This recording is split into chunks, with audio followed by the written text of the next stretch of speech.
ये on camera बोलने वाले हैं बहुत कुछ, ये शिक्षक हैं लेकिन गोली चला चुके हैं। नहीं, किस्सा ये था कि मैं एक मूवी देखने गया था, चरस, चरस। धर्मेंद्र जी की मूवी है। अच्छा। तो उसमें एक साहब, अब शहर में क्लास 11th के बाद से मेरी एक अलग इमेज बन गई थी, कि भैया ये लड़का बदमाशी करता है। और उसके मैं जानता हूं कि हिंदुस्तान के समाज में कोई बदमाश बनता नहीं है, समाज उसको बदमाश बनाता है। जैसे फॉर एग्जांपल मेरे माता पिता हैं, उनको लोगों ने इतना परेशान किया, इतना, मतलब मेरे पिता को तो मुझे लगता है कि शायद वो 10-15 साल तो गांव ही नहीं गए। ऐसा क्या कर दिया? खेत जमीन, अच्छा, तो अच्छा। आप गांव नहीं जाएंगे तो आपकी जमीन आपके हड़प रिश्तेदार लेंगे। पटीदार हड़प लेंगे। इतना अगर आप कमजोर है इस देश में तो आपको लोग इतना अब मुझे लगता है कि इस देश में भगवान हथियार लेके क्यों चलता है, और जिस भगवान के हाथ में नहीं है उसकी इस देश में पूजा भी नहीं होती।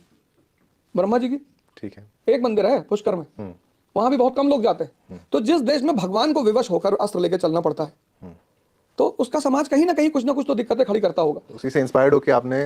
नहीं नहीं, तो फिर एक घटनाएं घटती रही, घर पर, गांव में, बाहर, सब तरफ घटनाएं घटती रही।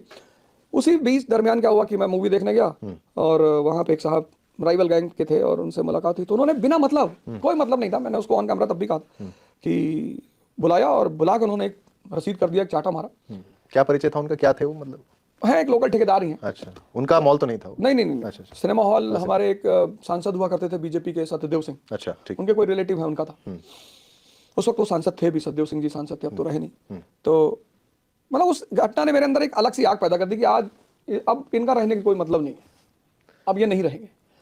तो फिर मैं घर गया और मेरे दोस्तों ने बड़ा सहयोग किया, वो निकल के आए कि चलो ठीक है अगर तुम्हारी यही मर्जी। तो आधे घंटे गोली चली थी वहां पे कुंवर पिक्चर पैलेस पे, आधे घंटे तक? हाफ एन आवर चलती ही रही।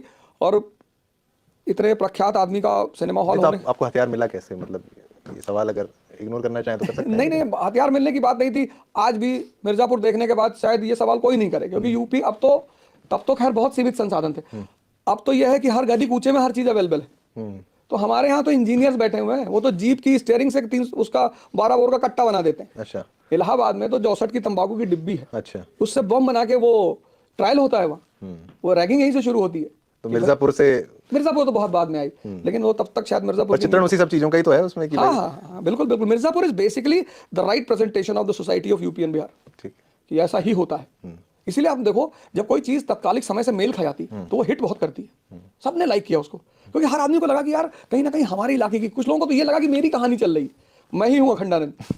और इतनी ब्लैक स्कॉर्पियो बिकी उसके बाद। हाँ, तो एरिया ही है थोड़ा, दरअसल लैंडेड एरिया है ना, तो वायलेंस तो होगा ही, जमीन